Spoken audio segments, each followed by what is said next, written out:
Assalamualaikum warahmatullahi wabarakatuh. Pertama-tama yang saya hormati Bu Filma Aliasari selaku dosen pembimbing pengajaran kita dan yang saya cintai teman-teman yang terhadir pada hari ini. Baik, sebelumnya perkenalkan kami dari kelompok 11 yang akan mempresentasikan hasil tugas kami yang berjudul peranan dan bentuk pemasaran. Baik, untuk mempersingkat waktu langsung saja kami mulai presentasi ini. Baik, untuk materi pertama akan dijelaskan oleh Intan.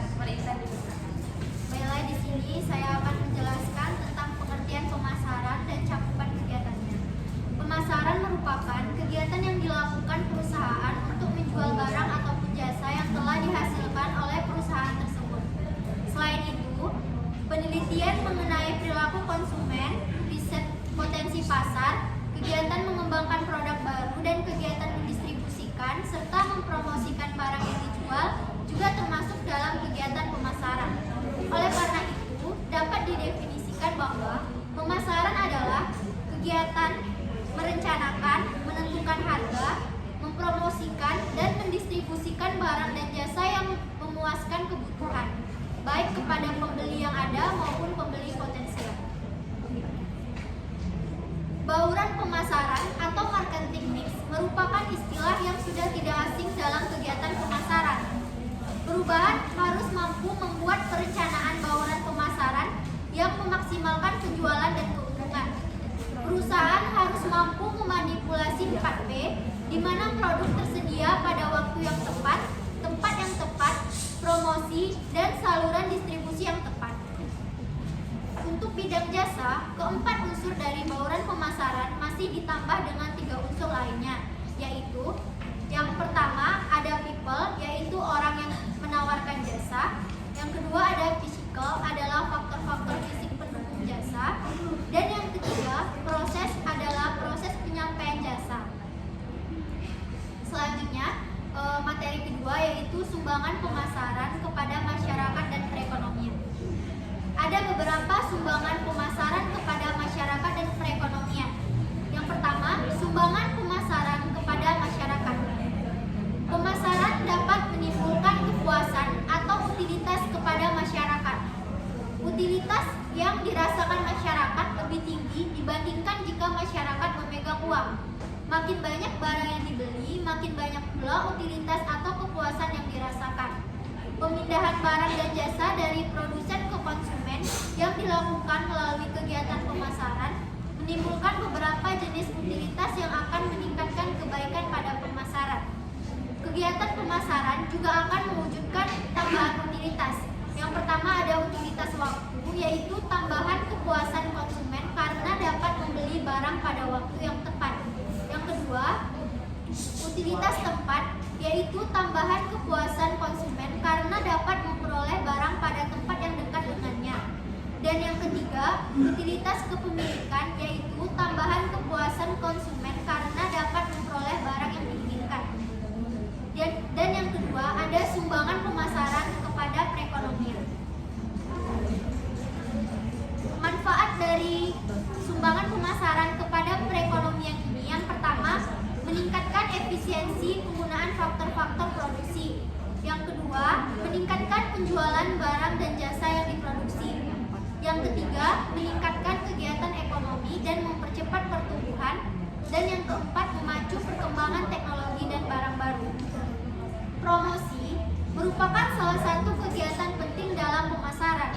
Promosi pada dasarnya merupakan kegiatan yang membujuk konsumen untuk membeli barang dan jasa yang dipromosikan.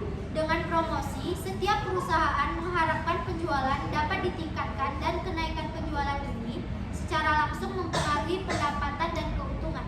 Saya serahkan kepada Materi selanjutnya akan dijelaskan oleh Tiara. Kepada Tiara dipersilakan.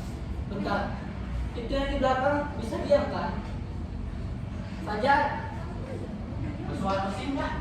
tadi kamu ngapain? Ketawa-ketawa.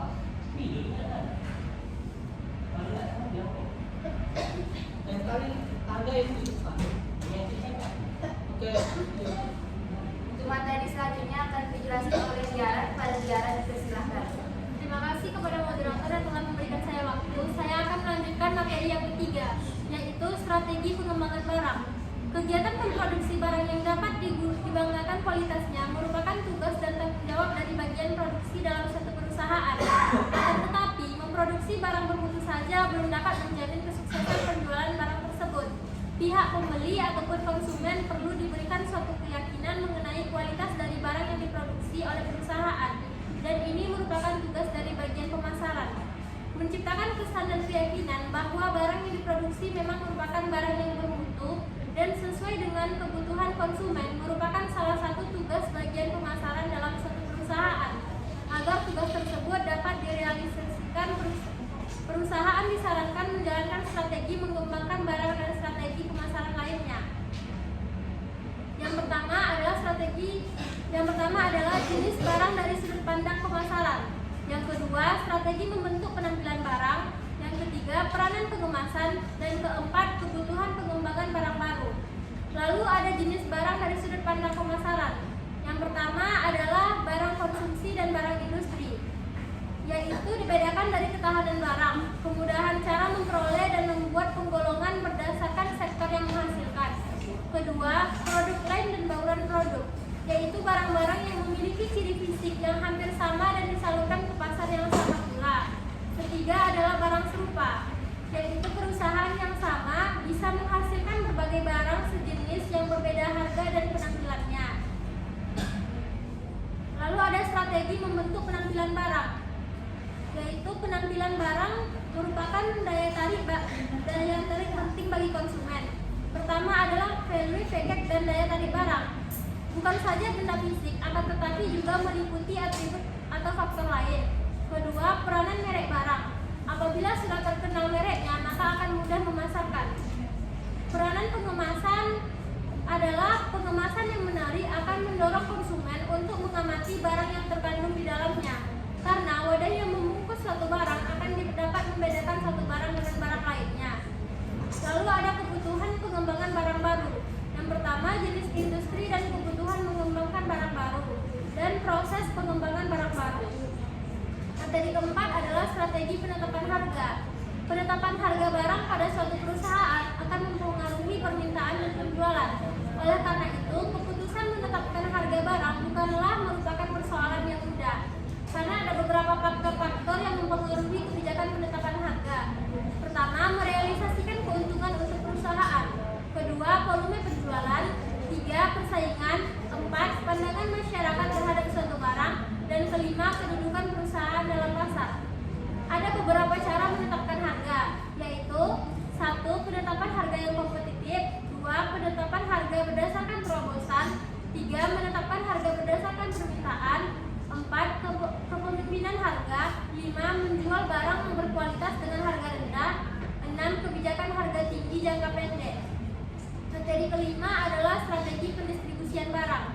Dalam mendistribusikan barang, ada beberapa hal yang harus diperhatikan oleh perusahaan, yaitu menentukan institusi yang akan mendistribusikan barang dan menentukan cara penyimpanan serta alat-alat pengangkutan atau transportasi yang akan mendistribusikan barang, baik dari pabrik perusahaan ke institusi yang membantu memasarkan barang maupun kepada para konsumen. Ada beberapa jenis-jenis institusi pemasaran. Yang pertama, pedagang besar atau wholesaler merupakan perusahaan yang menjadi penghubung antara perantara produsen dengan pedagang eceran.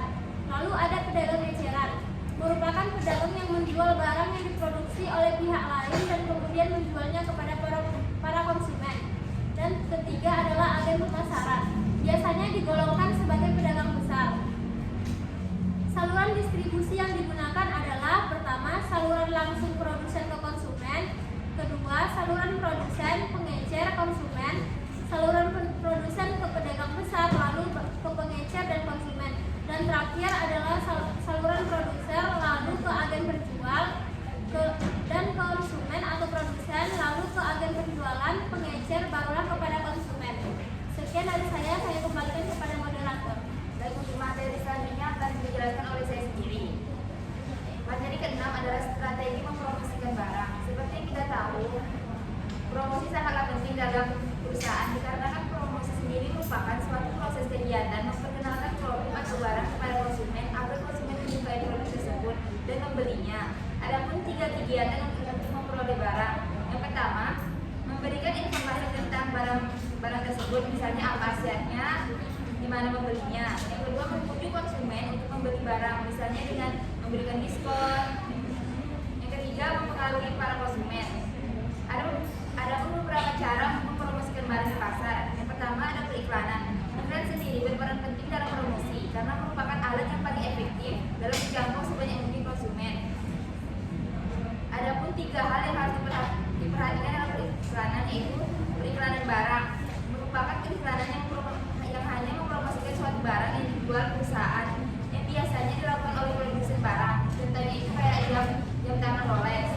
Yang kedua adalah periklanan institusi, adalah periklanan yang lebih memperkenalkan atau mengingatkan konsumen mengenai perusahaannya dan bukan barang yang dihasilkannya. Contohnya itu iklan bank seperti BTN, Bank Mandiri, dan Bank BNI.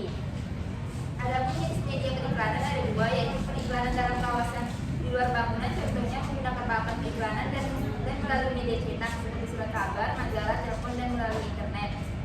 Yang kedua, proses penjualan dan publisitas. Pertama, proses penjualan adalah penjualan yang dilakukan dengan cara mendatangi calon konsumen secara langsung untuk menjual dan menawarkan produk.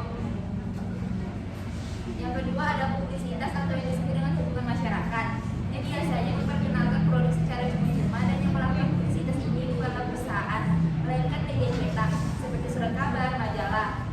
Contohnya kayak perusahaan Bima yang menjadi sponsor Persija. Melalui kerjasama ini pastilah produk perusahaan tersebut akan dipublis atau dikenal masyarakat melalui surat kabar, televisi, maupun internet. Materi yang ketujuh ada bentuk pemasaran dalam era 4.0 atau super physical system. Nah, dalam era ini mempromosikan barang dan jasa menjadi sangatlah mudah dengan menggunakan media sosial atau disebut digital marketing. Ada bentuk pemasaran yang termasuk dalam digital marketing dalam revolusi industri 4.0, yaitu pertama, strategy optimization. Teknik digital marketing ini memanfaatkan hasil pencarian di website dan pemasaran. Semakin tinggi pencarian pada website perusahaan, maka akan semakin banyak keuntungan yang bisa didapatkan karena semakin banyak penggunaan internet yang mengunjungi website tersebut. Yang kedua, ada email marketing. Teknik pemasaran dengan memanfaatkan media email untuk melakukan pemasaran. Contohnya itu kayak emailbeliti.com yang menyediakan email marketing pada tanggal-tanggal khusus. Yang ketiga, ada periklanan online. Teknik pemasaran dengan memanfaatkan periklanan online melalui Facebook, Instagram. Yang keempat, ada Videotron. Teknik pemasaran digital yang memanfaatkan billboard elektronik. Contohnya itu kayak layar besar yang sering dilihat di jalan. Dan yang kelima, iklan televisi dan radio. Teknik digital marketing ini dengan cara beriklan di televisi dan radio. Adapun aset yang perlu dimiliki oleh digital marketing. Yang pertama, website berfungsi sebagai media informasi mengenai penjelasan produk, sebagai blog artikel yang akan menarik calon pelanggan, dan sebagai media iklan suatu produk.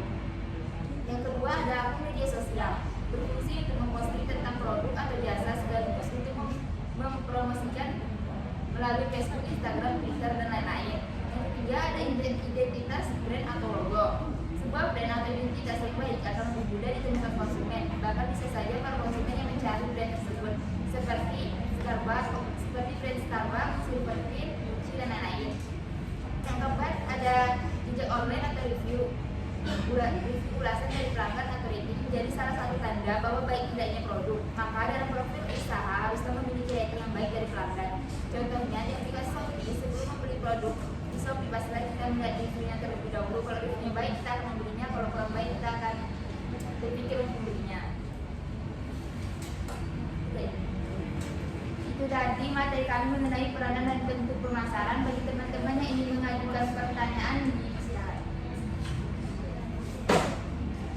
Baik, kepada Nadia dipersilakan.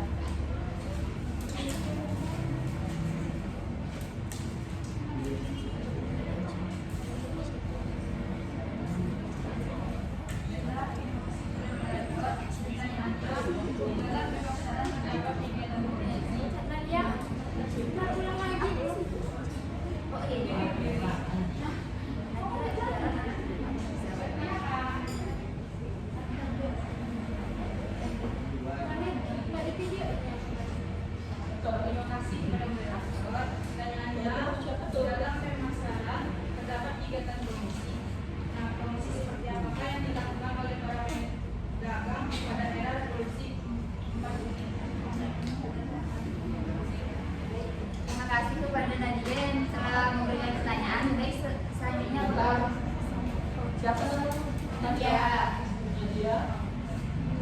Putri.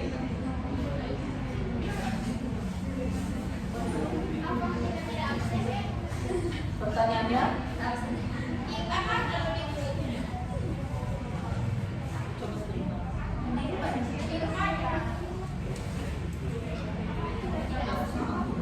Ada ya? Tidak? Ada kan? Selanjutnya, apakah ada yang baik kepada Siti mau menjadi peserta? Baik, terima kasih kepada moderator. Pertanyaan saya, faktor-faktor apa saja yang perlu dipertimbangkan dalam suatu kegiatan pemasaran agar produknya mampu bersaing dengan kompetitor? Sekian, saya kembalikan kepada moderator.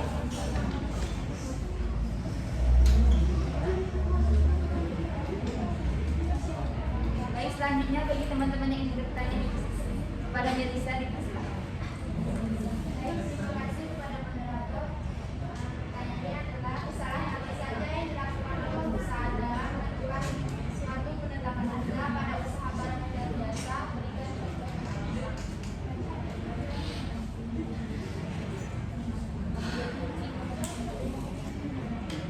Terima kasih.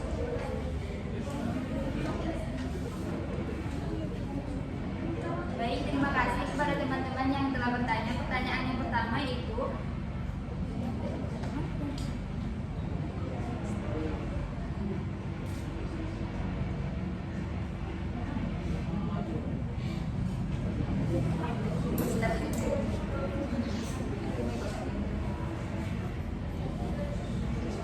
saya akan mengulang pertanyaan. Pertanyaan yang pertama dari Nadia. Di dalam pemasaran terhadap kegiatan promosi, nah promosi seperti apakah yang dilakukan oleh para penjual pada era revolusi 4.0? Yang kedua ada pertanyaan dari Cindy. Pertanyaannya yaitu faktor-faktor apa saja yang perlu dipertimbangkan dalam suatu kegiatan pemasaran agar produknya mampu bersaing dengan kompetitor. Yang ketiga ada pertanyaan dari Melisa. Kesalahan apa yang dilakukan oleh perusahaan dalam menentukan suatu penetapan harga pada usaha barang dan jasa dan berikan contohnya.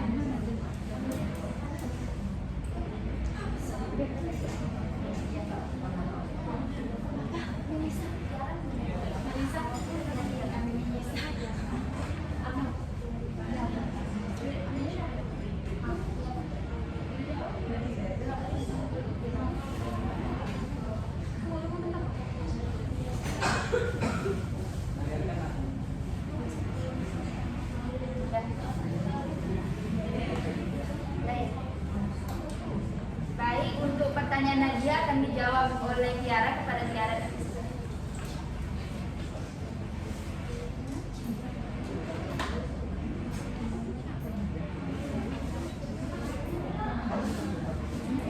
Terima kasih kepada moderator. Saya akan menjawab pertanyaan dari Nadia, yaitu di dalam pemasaran terdapat kegiatan promosi. Nah, promosi seperti apakah yang dilakukan oleh para penjual pada era revolusi 4.0? Jawaban saya adalah promosi yang dilakukan di era revolusi ialah melalui digital marketing, di mana mempromosikannya dapat melalui berbagai teknologi seperti media sosial, website dan lain-lain. Kalau dari media sosial sendiri bisa melalui Facebook, Instagram. Dan biasanya produk yang sedang dipromosikan akan diletakkan pada beberapa media promosi untuk menyebarkan informasi dan menarik pelanggan. Pemilihan media promosi tidak boleh sembarangan, mengingat ini akan berpengaruh pada tingkat keberhasilan promosi. Serta pilihlah media promosi yang banyak digunakan oleh target pasar Anda, seperti menggunakan layanan Facebook, Instagram, marketplace, dan lain sebagainya. Sekian dari jawaban saya kembalikan kepada moderator. Baik, itu tadi jawaban dari pertanyaan Nadia. Kepada teman-teman yang ingin menambahkan jawaban dipersilahkan.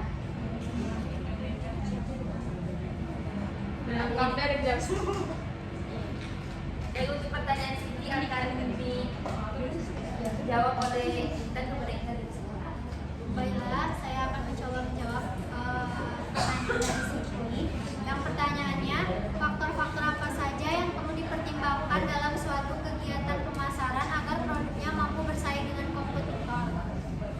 Menurut saya, yang pertama, kenali strategi kompetitor. Sangat penting bagi pemilik usaha atau bisnis mengenai bagaimana strategi kompetitor. Karena mengenali strategi kompetitor bisnis dapat membantu mengetahui kesempatan yang bisa didapatkan di tengah kelemahan atau kelemahan dari kompetitor bisnis tersebut.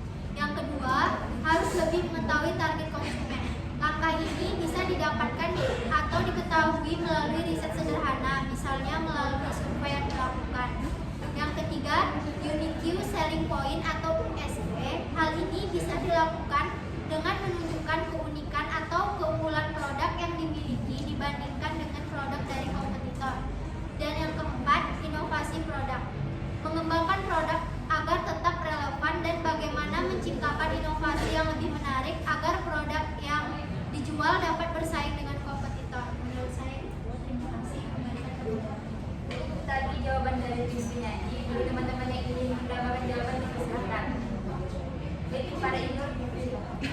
Saya akan menambahkan jawaban dari pertanyaan Siti, yaitu peluang orang saja yang perlu dikerjakan dalam suatu kegiatan pemasaran agar produknya mampu bersaing dengan kompetitor. Nah, yang pertama yaitu mengetahui kelebihan produk yang dimiliki atau brand yang dimiliki. Kedua, mengidentifikasi kekurangan produk atau jasa, mempelajari competitive landscape. Yang keempat, melihat bagaimana brand kita dibandingkan dengan para kompetitor. Baik, terima kasih kepada Inur. Pada Dika, silakan. Terima kasih. Salah satunya adalah cara pemasaran. Dengan kita memiliki cara pemasaran yang baik, kita mampu bersaing dengan produk kita mampu bersaing dengan kompetitor lain. Baik, itu tadi. Selanjutnya, apakah ada yang ingin menanyakan kepada istri? Baik, saya akan menambahkan jawaban tentang ini. Cara yang bisa kita lakukan adalah dengan cara memperbaiki kemasan, karena tampilan produk itu juga akan mempengaruhi bagaimana kualitas serta kuantitas yang ada dalamnya. Kemudian juga mempermainkan harga, karena konsumen akan tertarik ketika kita bisa menurunkan harga dengan kualitas yang kita beli. Karena sama-sama kita ketahui ada harga, ada barang. Terima kasih. Terima kasih kepada istri atas penambahan jawabannya. Baik, apakah kepada Cindy dapat puas? Baik, terima kasih. Saya terima jawabannya. Baik, untuk pertanyaan selanjutnya, pertanyaan Melisa akan dijawab oleh saya sendiri. Kesalahan apa saja yang dilakukan oleh perusahaan dalam menentukan suatu penetapan harga pada usaha barang dan jasa, dan berikan contohnya. Kesalahan perusahaan dalam menetapkan harga adalah terkadang ada perusahaan yang menetapkan harga yang terlalu tinggi, di mana kan konsumen ini sifatnya suka yang murah tapi berkualitas. Jadi jika perusahaan menetapkan harga yang terlalu tinggi itu akan membuat produk atau barang mereka tidak terjual atau tidak laku. Namun perusahaan juga jangan terlalu menurunkan harga, karena itu akan berdampak bagi perusahaan juga. Jadi suatu perusahaan haruslah menetapkan harga sesuai dengan biaya produknya. Contohnya itu kayak misalnya perusahaan itu biaya produknya 23.000, dijualnya 24.000, untungnya 1.000. Baik, dari pertanyaan Melisa, apakah ada yang ingin menambah jawaban?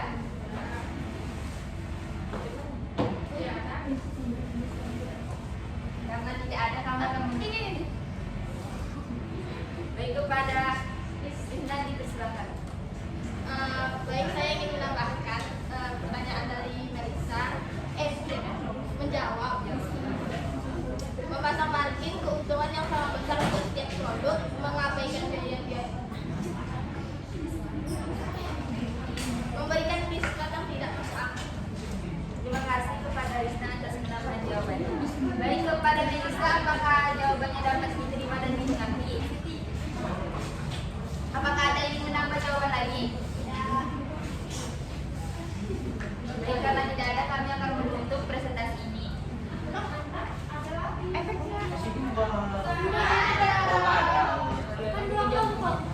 Sekian dari presentasi kami. Jika ada kesalahan atau kekurangan, mohon dimaafkan. Kami akhiri dengan Assalamualaikum warahmatullahi wabarakatuh.